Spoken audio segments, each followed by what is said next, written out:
Topic is time value of money.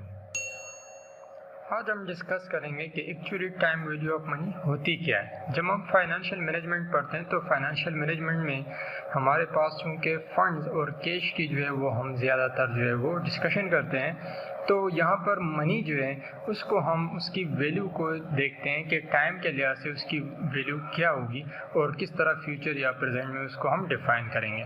तो यहाँ इस टॉपिक के सर्टेन ऑब्जेक्टिव्स हैं। एक हमारे पास ये कि टाइम वैल्यू ऑफ मनी होती क्या है, और सेकंड हमारे ये होता है कि प्रेजेंट वैल्यू और फ्यूचर वैल्यू में रिलेशनशिप क्या है।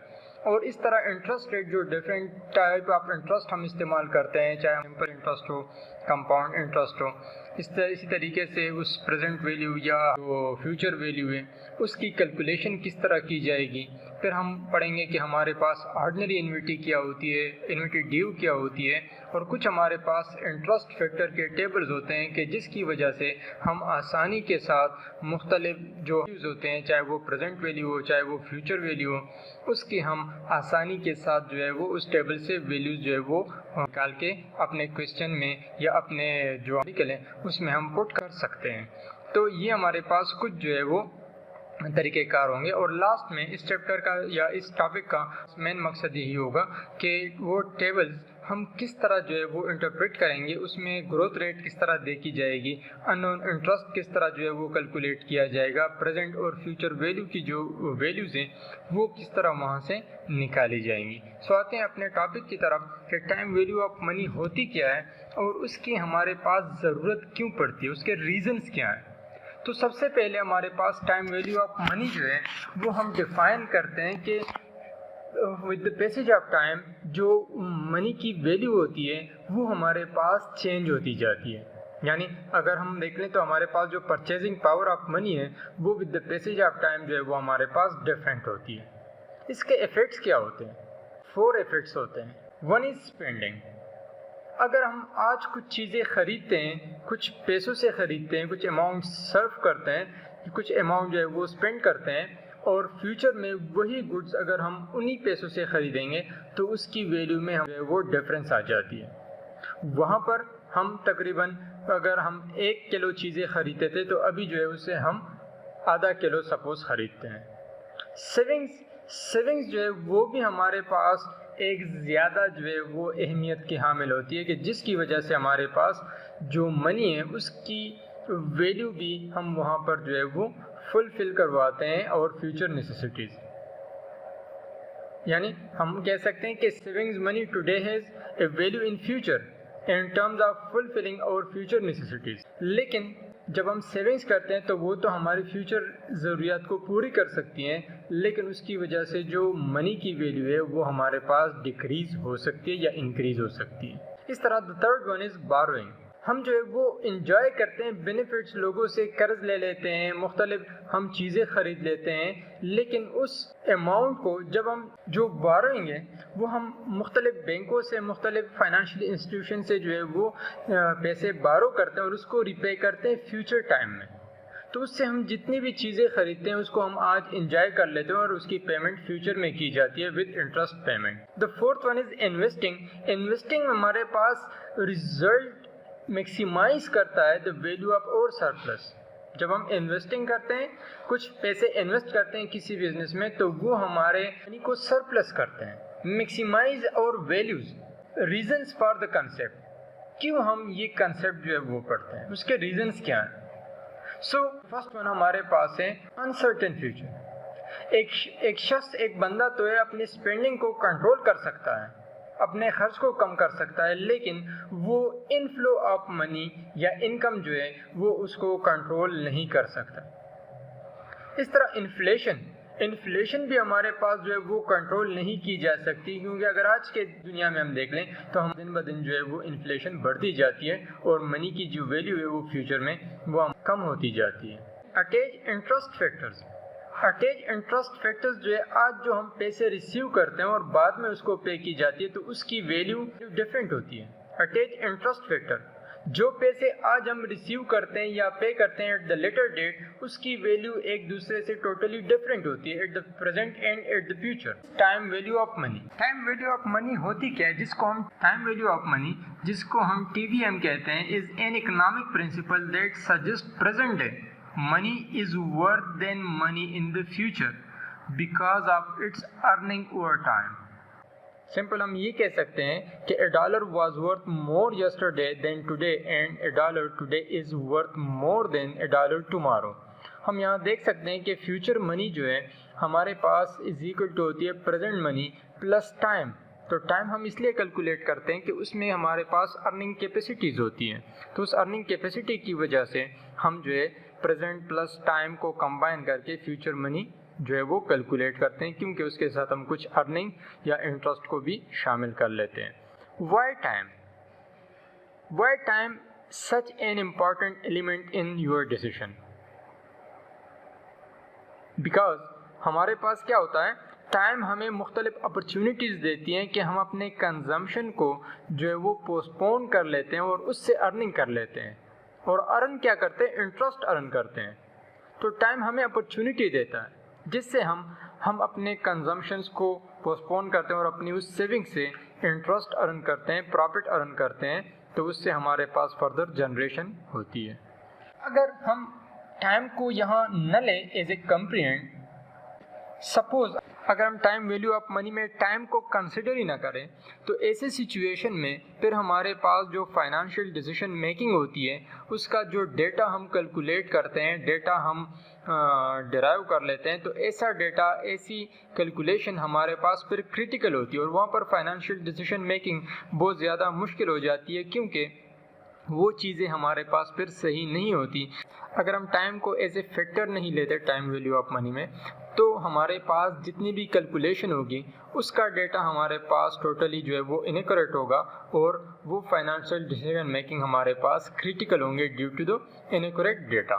नेक्स्ट हमारे पास उसमें 5 वेरिएबल्स हैं हम जब टाइम वैल्यू ऑफ मनी को कैलकुलेट करते हैं। उसमें फर्स्ट हमारे पास है प्रेजेंट वैल्यू। प्रेजेंट वैल्यू हमारे पास करंट स्टार्टिंग अमाउंट होती है, जिसको हम कह सकते हैं प्रिंसिपल अमाउंट, और ये अमाउंट हमारे यानी हम कह सकते हैं जो कैश इन हैंड हो, कैश एट हैंड हो, तो वो हमारे पास प्रेजेंट टाइम में होती है, जो कि हम इनिशियल इन्वेस्टमेंट होती है फ्यूचर में, और फ्यूचर में उसको हम इन्वेस्ट करते हैं। सेकंड वन हमारे पास है future value. So the next one is the future value. Future value हमारे पास ऐसी अमाउंट होती है जो कि हम किसी खास सर्टेन टाइम पीरियड या फ्यूचर टाइम में जो है वो रिकवर करवाते हैं, या जिसको हम कह सकते हैं कि ये हमारे पास एंडिंग पॉइंट हो। फ्यूचर वैल्यू हमारे पास एंडिंग अमाउंट होती है at the point in the future. इस अमाउंट की जो वैल्यू है वो प्रेजेंट वैल्यू से ज़्यादा होती है, क्योंकि वहाँ पर हमारे पास कुछ इंटरेस्ट रेट और जो टाइम है, जो टाइम फैक्टर की हमने बात की, वो टाइम फैक्टर भी इसके साथ कंबाइन हो जाती है। तो इसलिए हमारे पास future value is equal to present value plus interest जो अर्न करते हैं, और उसको एक सर्टेन नंबर ऑफ पीरियड या जो हमारे पास टाइम होती है, फॉर एग्जांपल 1 ईयर, तो उसमें जो वो ग्रो करती है उसको हम यहाँ कंसिडर करते हैं।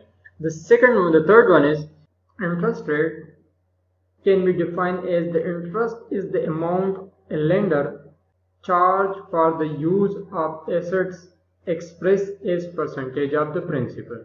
Interest rate is a charge or an income जो कि आप किसी को पैसे देते हैं कर्ज, या किसी से उधार लेते हैं या इन्वेस्टमेंट करते हैं, तो उस पर जो चार्ज या इनकम आती है उसको हम इंटरेस्ट का नाम देते हैं, और ये हमेशा जो है वो एक सर्टेन परसेंटेज फॉर्म में जो है वो कैलकुलेट की जाती है और for the specific period of time. Payment amount, जिसको हम PMT कहते हैं। PMT हमारे पास ए सीरीज ऑफ इक्वल पेमेंट्स होती है। हम कैश फ्लो बनाते हैं और सर्टेन टाइम के बाद आप इक्वल अमाउंट जो है वो पे करते हैं, तो उसको हम पेमेंट अमाउंट का नाम देते हैं, जिसको PMT कहा जाता है। The fifth one is number of period, यानी जो हमारे पास नंबर ऑफ ईयर्स होते हैं या जितने टाइम के लिए हमने इन्वेस्टमेंट की है या कर्ज दिए या कर्ज लिए, तो ऐसे सिचुएशन में हम नंबर ऑफ पीरियड्स जो है वो काउंट करते हैं। और अमूमन ये नंबर ऑफ पीरियड्स हमारे पास सालों में होते हैं, क्वार्टरली में हो सकते हैं, मंथली भी हो सकते हैं और डेली भी हो सकते हैं। यहाँ अगर आप देख लें ग्राफ में हमारे पास ये ग्राफ है जिसमें हम यहाँ क्लियरली डिफाइन कर सकते हैं कि हमारे पास future value, present value, money time और द नंबर ऑफ पीरियड इन से जो है वो डिनोट की गए, और इस सेम हमारे पास इंटरेस्ट भी गिवन है। यहाँ पर अगर हम देख लें तो हमारे पास जो है वो प्रेजेंट वैल्यू होती है, जितनी अमाउंट हमारे पास होती है हम इन्वेस्ट करते हैं इनिशियल अमाउंट, तो उसको हम प्रेजेंट वैल्यू का नाम देते हैं। साथ अगर हम देख लें लेट से ये हमारे पास फर्स्ट ईयर है, ये हमारे पास सेकंड ईयर होगा, ये थर्ड है और ये हमारे पास फोर्थ ईयर है, यानी उसकी जो नंबर ऑफ पीरियड्स हैं वो हमारे पास 4 साल है। तो यहाँ पर मनी और टाइम, ये हमारे पास टाइम लाइन है डिनोट करता है और ये हमारे पास मनी डिनोट करती है। पहले साल में हमारे पास मनी जो है वो इनिशियल इन्वेस्टमेंट को जब हम ग्रोथ या इंटरेस्ट रेट के साथ कंबाइन कर लेते हैं तो हमारे पास इंक्रीज हो जाती है। फिर हमारे पास जब उसमें फर्दर हम जो इंटरेस्ट रिसीव करते हैं तो वो हमारे पास सेकंड ईयर में और ज़्यादा इंक्रीज हो जाती है ड्यू टू इंटरेस्ट रेट, और फिर हमारे पास थर्ड ईयर में इंटरेस्ट रेट के हवाले से वो और ज़्यादा हो जाती है, और इस तरह फोर्थ ईयर के लास्ट में आपके पास future value of the money जो है वो इंक्रीज हो जाती है according to the interest rate. So अगर हम देख लें इंटरेस्ट रेट हमारे पास simply interest rate can be defined as the interest is the amount a lender charge for the use of assets express as percentage of the principal. Interest rate को अगर हम देख लें तो इंटरेस्ट हमारे पास क्या है, इज ए चार्ज और एन इनकम, जो कि आप किसी को पैसे देते हैं कर्ज या किसी से उधार लेते हैं या इन्वेस्टमेंट करते हैं, तो उस पर जो चार्ज या इनकम आती है उसको हम इंटरेस्ट का नाम देते हैं। और ये हमेशा जो है वो एक सर्टेन परसेंटेज फॉर्म में जो है वो कैलकुलेट की जाती है और for the specific period of time. ये हमेशा जो है वो परसेंटेज फॉर्म में जो है कैलकुलेट की जाती है for the period of time, जिस टाइम पीरियड के लिए आप जो है वो कर्ज देते हैं। 2 टाइप्स हैं, एक हमारे पास सिंपल इंटरेस्ट है और सेकंड कंपाउंड इंटरेस्ट है। अगर सिंपल इंटरेस्ट को देख लें तो सिंपल इंटरेस्ट वो इंटरेस्ट अमाउंट है जिसको हम अर्न करते हैं ऑन द ओरिजिनल अमाउंट, जिसको हम प्रिंसिपल अमाउंट कहते हैं, या वो अमाउंट जो कि हम किसी को कर्ज के तौर पर दे देते हैं at the present time. Second compound interest, it is the result of री investing interest rather than paying it out, so the interest in the next period is then earned. Compound interest हम कह सकते हैं कि interest on interest, या हम कह सकते हैं कि it is the result of reinvesting in interest rather than paying it out, so that interest in the next period is then earned on the principal sum plus previous accumulated interest. यानी जो principal amount हमने कर्ज के तौर पर दिए या लिए, तो उस पर जो इंटरेस्ट 1 साल में कमाया जाता है, अर्न किया जाता है, उसको भी उस प्रिंसिपल अमाउंट से जो है वो प्लस किया जाता है, और बाद में नेक्स्ट ईयर में या सेकंड ईयर में उस पर दोबारा इंटरेस्ट जो है वो लगाया जाता है। फॉर एग्जांपल, अगर पहले साल हमने प्रिंसिपल अमाउंट 1 लाख रुपए कर्ज दिए और 1 साल बाद उस पर 10% जो है वो हम इंटरेस्ट चार्ज कर लेते हैं, यानी टोटल हमारे पास 1,10,000 रुपये आ जाते हैं, तो सेकंड ईयर में 1 लाख की बजाय हम 1,10,000 पर इंटरेस्ट जो है वो कैलकुलेट करते हैं, तो इसको हम कहते हैं इंटरेस्ट ऑन इंटरेस्ट। इस तरह तीसरे साल, इस तरह चौथे साल जो भी होगा वो आपके पास कंपाउंड होगा। जितनी इंटरेस्ट आप अर्न करेंगे उसको प्रिंसिपल अमाउंट के साथ कंबाइन करेंगे और उस पर इंटरेस्ट चार्ज किया जाता है, तो ऐसे इंटरेस्ट को हम कंपाउंड इंटरेस्ट कहते हैं।